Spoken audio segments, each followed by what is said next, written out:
15 years before it became the title of one of the biggest hits of Lee Marvin's career, this small, forgotten war picture was actually shot under the working title The Dirty Dozen. Nobody involved had any idea what that name would eventually come to mean. This is 8 Iron Men, the 1952 World War II drama starring Lee Marvin as a sergeant leading a small squad, debating whether to risk everything to rescue one trapped man. Produced by Stanley Kramer and directed by Edward Dmytryk. It is a tiny, talky, forgotten film, loaded with strange history. Today we count down 15 weird facts, and stick around for number 1, the legendary actor whose own path this film quietly crossed. Subscribe if you love digging up forgotten classics. Let's get into it. It was filmed under the title The Dirty Dozen. Here is the single strangest coincidence connected to this entire film. Decades before Lee Marvin ever set foot on the set of the 1967 blockbuster that would define his stardom, this small, low-budget 1952 war drama was reportedly shot under a working title that has since become one of the most famous names in film history. That working title was The Dirty Dozen. At the time, the phrase meant nothing beyond describing the film's small, embattled squad of soldiers, and it bore no relation whatsoever to the entirely different, much bigger production that would eventually claim that name and become one of Marvin's signature roles 15 years later. Yet there Marvin was, in 1952, already an anonymous young actor toiling away on a set, carrying a title that fate would later hand back to him under wildly different circumstances. It is the kind of coincidence that sounds invented. Yet it is precisely the sort of strange overlap that turns up again and again once you start digging into the deep history behind classic films. It is worth stressing just how unrelated the two projects actually are. Beyond a superficial similarity in premise, a small unit of soldiers on a dangerous assignment, this 1952 chamber drama shares no story, characters, or creative personnel with the 1967 blockbuster, beyond Marvin himself. The reuse of the phrase appears to have been nothing more than descriptive shorthand used internally during production, a working label attached to a script about 8 soldiers that nobody involved could have guessed would resurface 15 years later, attached to an entirely different, far more famous film. Lee Marvin was fresh out of the Marine Corps. When 8 Iron Men went into production, Lee Marvin was not yet a star. He was a young, largely unknown actor, still building his career, and the intense, watchful authenticity he brought to his role as Sergeant Joe Mooney came from a very real and very recent place. Marvin had served as a Marine in brutal combat across the Pacific during the Second World War, surviving the invasion of Saipan and suffering serious wounds before returning home. That genuine, hard-earned experience of real combat gave Marvin an authority that no amount of acting training could fake, and critics of the era specifically singled him out as a natural fit for the role precisely because of his real wartime background. Watching him command a squad of frightened, bickering soldiers in a bombed-out basement, you are watching an actual combat veteran drawing directly on his own recent memories. Years before, that same authenticity would carry him to stardom in a long string of war films that followed.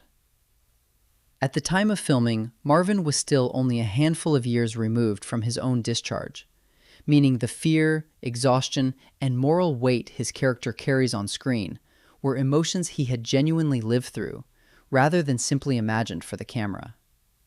Contemporary reviewers picked up on this immediately, singling him out from an otherwise unfamiliar ensemble as someone whose performance carried an unusual, lived-in weight, a quality that had nothing to do with technique and everything to do with the fact that he had actually been there. It was adapted from the play that discovered Burt Lancaster. 8 Iron Men did not originate as an original screenplay. It was adapted from a 1945 Broadway play called A Sound of Hunting, written by Harry Brown.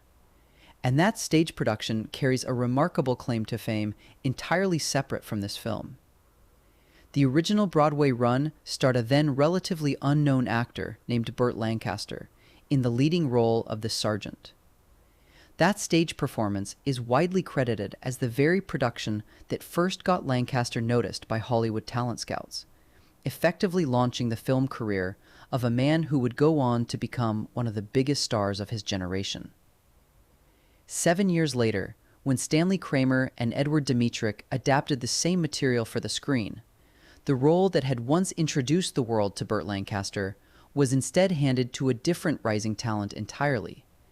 Another future legend of tough, weathered screen masculinity, who was, at the time, every bit as unknown as Lancaster had once been.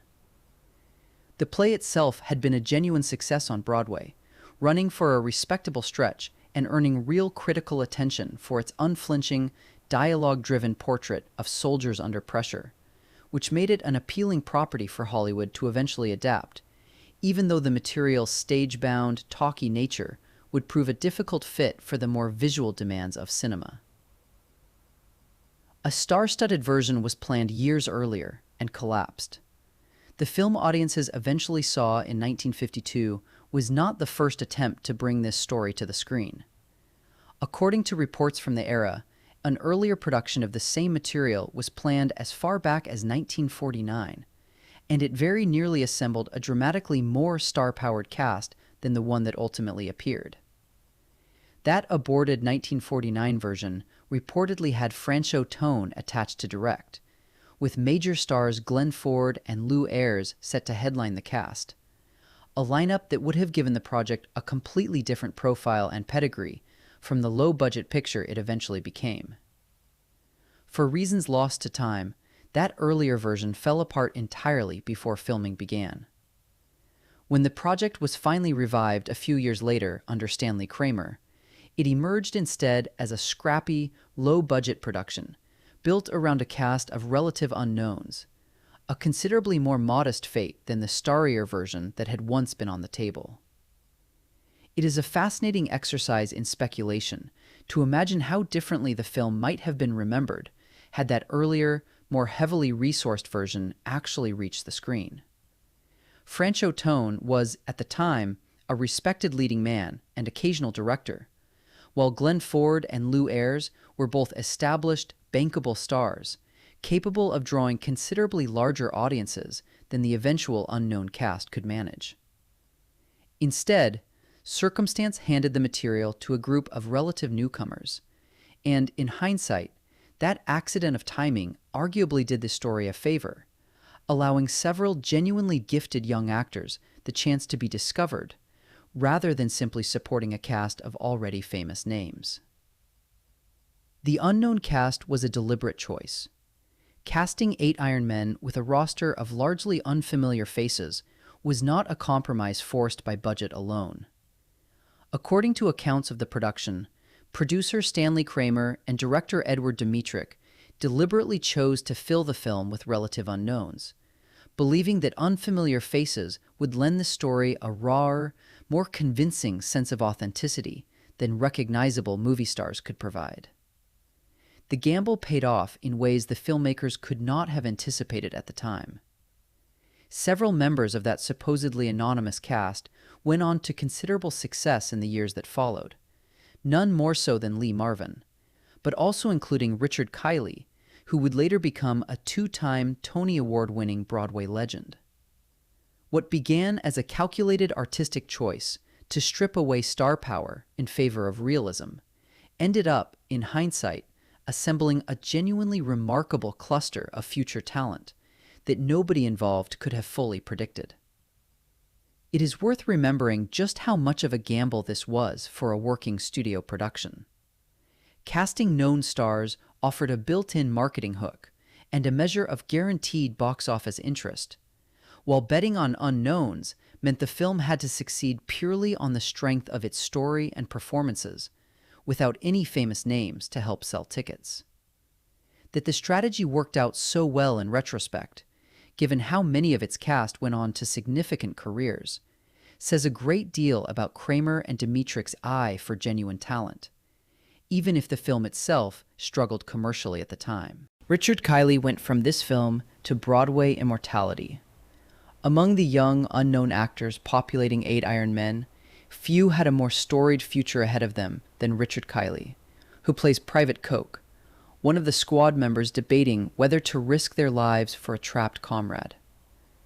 At this stage of his career, Kiley was simply another working actor, picking up film and television roles wherever he could find them. He would go on to become one of the most celebrated performers in the history of American theater, eventually originating the iconic role of Don Quixote in the beloved Broadway musical Man of La Mancha, a performance that helped earn him multiple Tony Awards over the course of his career. Finding Kiley here, in an obscure, low-budget war drama, years before that legendary Broadway triumph, is a genuinely satisfying piece of trivia for theater fans who might otherwise never think to look for him inside a forgotten 1952 chamber piece about soldiers trapped in a basement. Kiley's career continued to build steadily through the 1950s, taking him through film noir, television anthology dramas, and increasingly prominent stage work, before Man of La Mancha finally cemented his status as one of the great voices of the American musical theater. Across his long career, he would win multiple Tony Awards and an Emmy, an extraordinary trajectory for a young actor whose earliest screen credits include playing a nervous, uncertain private in a film most audiences today have never even heard of. The director had just returned from being blacklisted. Behind the camera, 8 Iron Men was directed by Edward Dmytryk, a filmmaker whose own recent history was every bit as dramatic as anything happening on screen.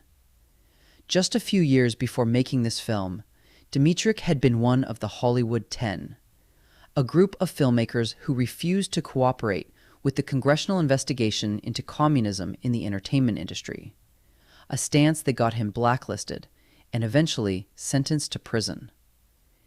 Dmytryk later chose to cooperate with the committee after his release, naming names in order to salvage his career and win his way back into the industry's good graces, a controversial decision that permanently altered his reputation. 8 Iron Men arrived in the immediate aftermath of that turbulent chapter, one of the films that helped mark his cautious, closely watched return to mainstream Hollywood filmmaking after the blacklist had nearly ended his career entirely. The stakes for Dmytryk personally were enormous. Having already spent time in prison and lost years of his career to the controversy, he needed his post-testimony films to succeed both artistically and commercially in order to fully rebuild his standing within an industry that remained deeply divided over how to treat former blacklisted filmmakers who had chosen to cooperate. A small, modest war drama like this one, whatever its ultimate critical reception, represented a genuine and necessary step in that slow, uncertain process of professional rehabilitation. We are halfway through this forgotten little war drama, and the strangest facts are still ahead, including the harsh review it received from one of the most famous critics in America. If you are enjoying this deep dive, take a second to hit the like button and subscribe, and drop a comment telling me your favorite obscure Lee Marvin film. All right, back to the basement. It was shot in just 25 days. For all the talent, both present and future, packed into its cast and crew, 8 Iron Men was an extremely modest, tightly budgeted production, and its filming schedule reflects that reality clearly. According to production records, principal photography took place over a mere 25 days, a remarkably tight window for a feature film, even a short one. The shoot ran from early March through the end of the month in 1952, taking place at Columbia's Sunset Gower Studios in Hollywood. That brisk schedule helps explain the film's brief 80-minute running time and its heavy reliance on a small number of sets rather than elaborate location work. It is a useful reminder of just how differently films of this era and budget level operated compared to the sprawling, months-long productions of bigger studio pictures, squeezing an entire drama about survival and moral duty into less than a month of actual filming, with little room for the kind of extensive rehearsal or reshoots that larger productions could afford. Almost the entire film takes place in one basement.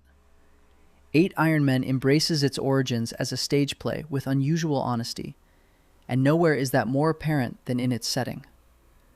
The overwhelming majority of the film unfolds within a single, meticulously constructed set, representing the ruined basement of a bombed-out Italian house, where the squad has established their makeshift outpost amid the rain and rubble of the front line. Rather than opening the story up with extensive combat footage or sprawling location shooting, the filmmakers largely kept their characters confined to this cramped, claustrophobic space, letting the tension of the story emerge from conversation, argument, and waiting rather than action.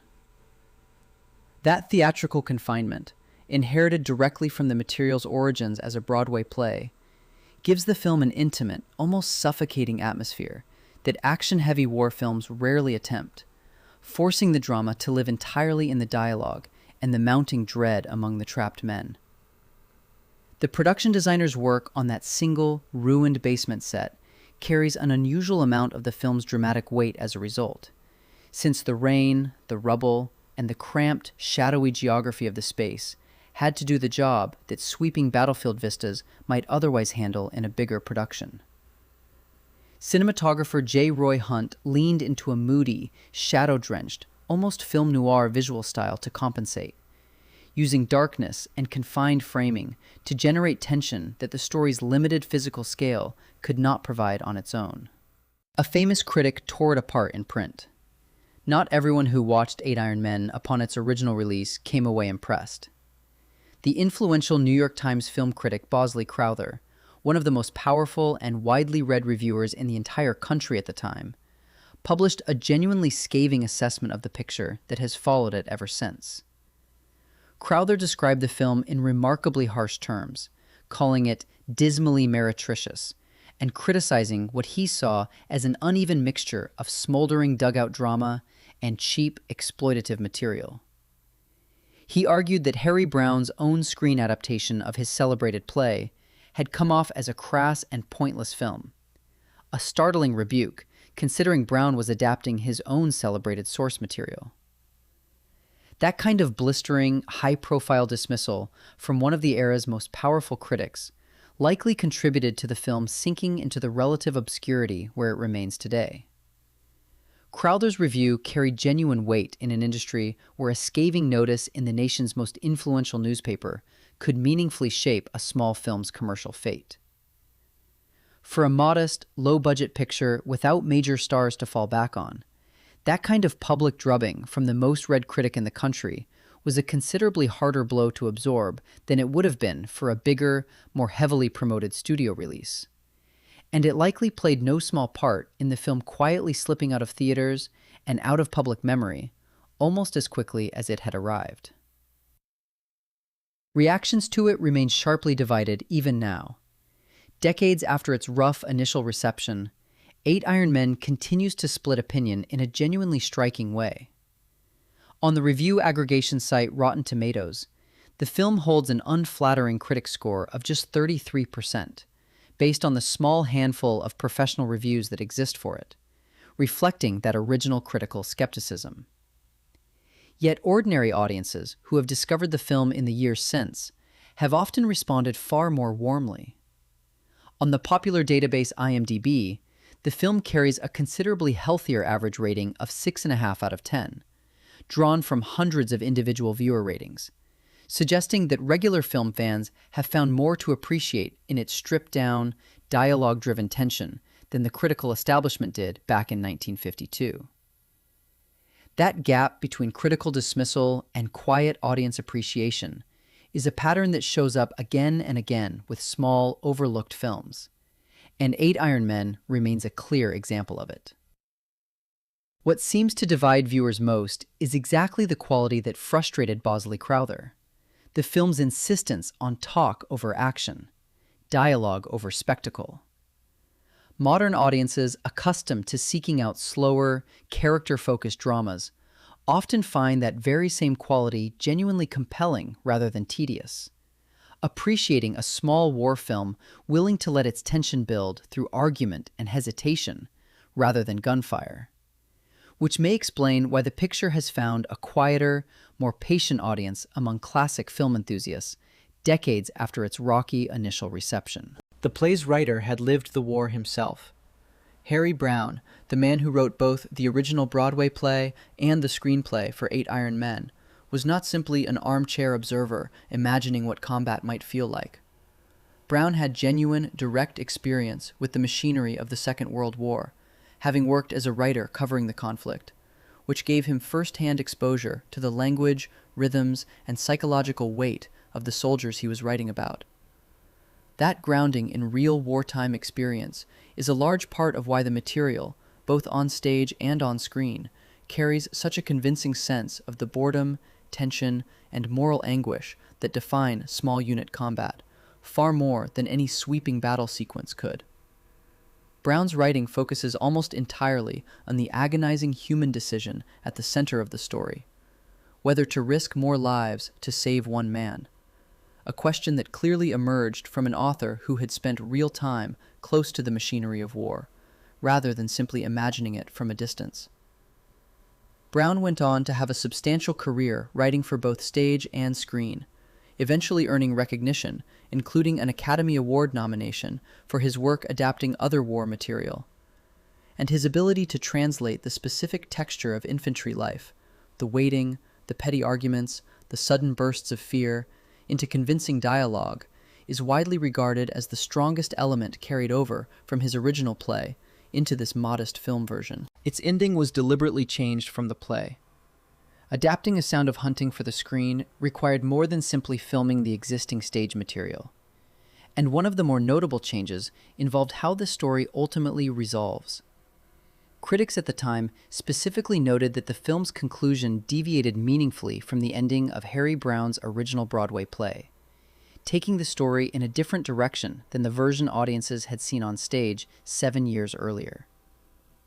That altered ending drew particular criticism from reviewers like Bosley Crowther, who felt the new resolution came across as anticlimactic and pointless compared to the more resonant conclusion of the original stage work.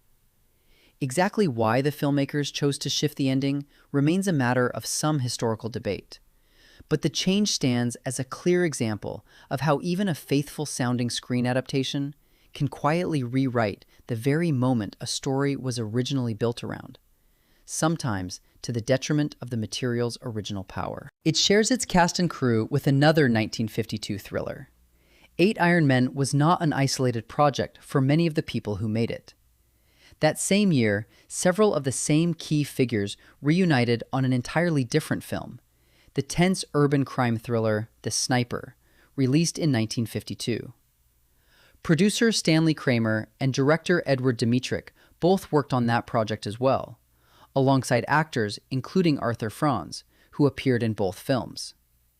Seeing the same small cluster of collaborators, producer, director, and cast members, moving directly from a claustrophobic war drama into a claustrophobic crime thriller within the same calendar year, offers a fascinating glimpse into how tightly knit and repeatedly overlapping the working relationships of mid-century Hollywood professionals could be.